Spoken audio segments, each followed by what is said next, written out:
Lecture 13। Page 107। प्रमुख खनिज पोषक तत्व और उनकी विशेषताएं। कैल्शियम। कैल्शियम हड्डी और मांसपेशी की बनावट और मजबूती। दांतों की मजबूती। कैल्शियम आयन Ca कैरेट जोड़ रक्त का थक्का बनाने में मदद करता है। नोट माइनस अधिक मात्रा का कैल्शियम कई बार हार्मोन असंतुलन और अन्य कारकों से कैल्शियम ऑक्सलेट में बदल जाता है और यही पथरी कहलाता है। फास्फोरस हड्डियां और मांसपेशियों की मजबूती के लिए। कोशिका झिल्ली के निर्माण में DNA और RNA का मुख्य घटक होता है। दांत की मजबूती और बनावट। अम्ल क्षार का संतुलन करता है।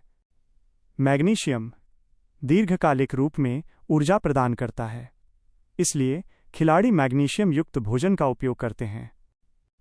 पेज 108। DNA और RNA का मुख्य हिस्सा होता है। हड्डियों के निर्माण में सहायक। मांसपेशी और तंत्रिका संबंधी कार्य। नोट माइनस मैग्नीशियम युक्त भोजन पथरी से बचाव करता है। गंभीर दीर्घकालिक बीमारियों जैसे हार्ट अटैक, ब्रेन स्ट्रोक आदि मैग्नीशियम के प्रभाव में कम होती हैं। मैग्नीशियम एंजाइम का एक कोफैक्टर सहकारक है, अर्थात एंजाइम की गतिविधि को बढ़ाता है। सोडियम और पोटेशियम ये हमारे ब्रेन के सक्रियता के लिए महत्वपूर्ण होते हैं। सोडियम मुख्य रूप से रक्तचाप को बनाए रखता है तथा शरीर में द्रव का संतुलन करता है। पोटेशियम हार्ट बीट को नियंत्रित करता है, अर्थात हृदय के नियमन हेतु सबसे महत्वपूर्ण है।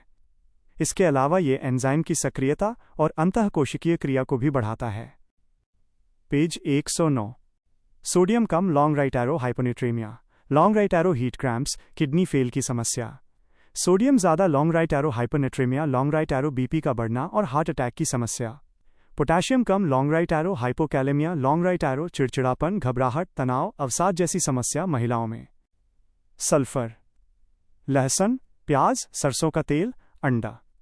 सल्फर हमारी त्वचा, बाल, नाखून आदि के लिए मुख्य भूमिका निभाता है। सल्फर द्वारा प्रोटीन निर्माण की प्रक्रिया। नोट्स के विवरण के अनुसार सल्फर प्रोटीन के निर्माण में सहायक है, जिससे केराटीन का संश्लेषण होता है। यह केराटीन निम्नलिखित अंगों के स्वास्थ्य के लिए अनिवार्य है। बाल, नाखून, त्वचा। सल्फर और कॉपर कम लॉन्ग राइट एरो एल्बिनिज्म, रंजहीनता, लॉन्ग राइट एरो सफेद दाग। पेज 110। आयोडीन वयस्क 150 माइक्रोग्राम प्रतिदिन। गर्भवती महिला 150 से 200 माइक्रोग्राम प्रतिदिन। स्तनपान कराने वाली महिला 250 से 300 माइक्रोग्राम प्रतिदिन। आयोडीन वृद्धि और विकास में सहायक होता है।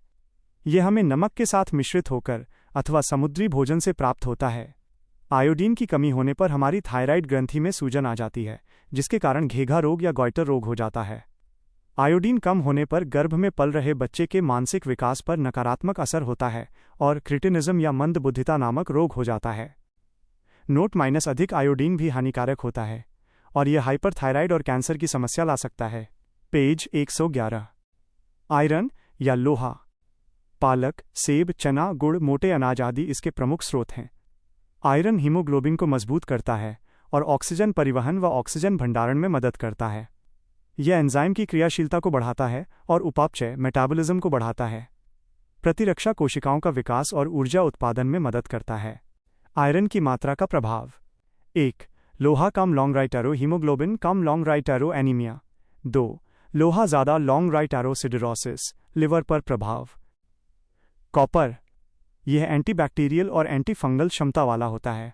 लाल रक्त कणिकाओं RBCS के निर्माण में मदद करता है। एंटीऑक्सीडेंट क्षमता होती है। पेज 112। नोट माइनस हमारी मांसपेशी, हड्डी तथा यकृत, लिवर में कॉपर का संग्रहण होता है। जिंक जस्ता यह हमारी प्रतिरक्षा के निर्माण में सहायक है। घाव भरने में मदद करता है और त्वचा को स्वस्थ रखता है। इसकी मदद से जीभ और नाक की क्षमता, स्वाद और गंध पहचानने की शक्ति बढ़ती है। पेज 113। वाटर जल। बच्चों में 70%, वयस्क पुरुष में 60%, वयस्क महिला में 50%, वृद्धों में 50%। हमारे शरीर में लगभग आधा भाग जल का मौजूद है, जिसकी जैविक भूमिकाएं निम्न हैं। 1. कोशिका क्रिया के लिए माध्यम 80 से 90% जल कोशिका में होता है। 2. शरीर के तापमान का नियंत्रण। 3. विलायक के रूप में लार, पित्तरस, एंजाइम, हार्मोन आदि के निर्माण में जल मुख्य भूमिका में होता है। 4. विषाक्त पदार्थों को बाहर निकालना। मूत्र और पसीने के माध्यम से विषाक्त पदार्थ बाहर निकलते हैं। 5. स्नेहक लुब्रिकेंट के रूप में हड्डियों के जोड़ों के पास स्नेहक प्रोटीन बनते हैं जो लचीलापन और गतिशीलता लाते हैं। पेज 114। 6. रक्त संचरण में सहायक। इनपुट और आउटपुट ऑफ वाटर। भारतीय जलवायु में हमें लगभग 6 से 7 ग्लास पानी प्रतिदिन पीना चाहिए, जिसकी मात्रा 2.5 लीटर से 3 लीटर तक होती है। नोट माइनस समान इनपुट और आउटपुट के आधार पर हमारा स्वास्थ्य दीर्घकालिक होता है। जल का संतुलन इनपुट vs आउटपुट। नोट्स के अनुसार शरीर में जल का संतुलन बनाए रखना आवश्यक है। यदि हम 2.5 से 3 लीटर जल का सेवन इनपुट करते हैं तो शरीर विभिन्न तरीकों से उतना ही जल बाहर आउटपुट निकालता है। मूत्र से 1200 से 1800 मिलीलीटर, श्वसन 400 मिलीलीटर्स, मल 100 से 150 मिलीलीटर, पसीना 300 से 400 मिलीलीटर। पेज 115 है। शरीर में जल की स्थिति। 5% जल की कमी प्यास का संकेत।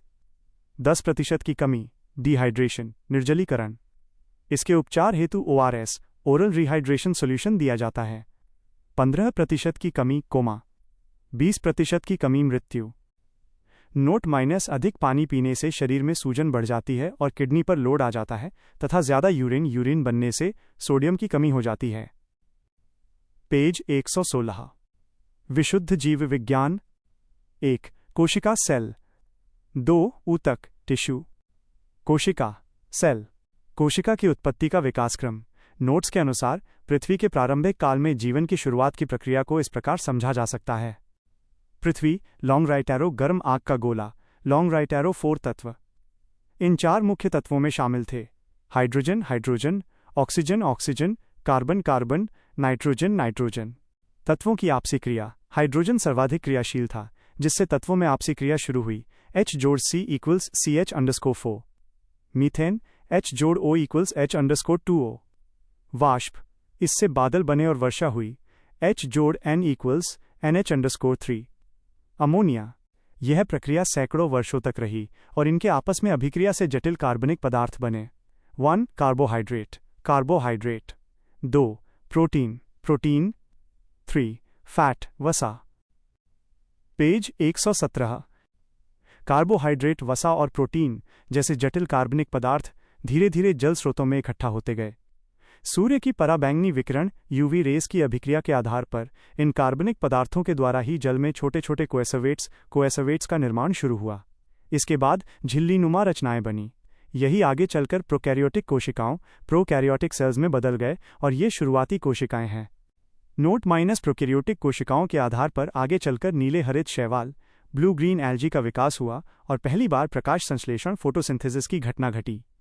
इस प्रकार अपचायक वायुमंडल ऑक्सीकारक वायुमंडल में बदल गया, जहां आज हम सांस ले रहे हैं।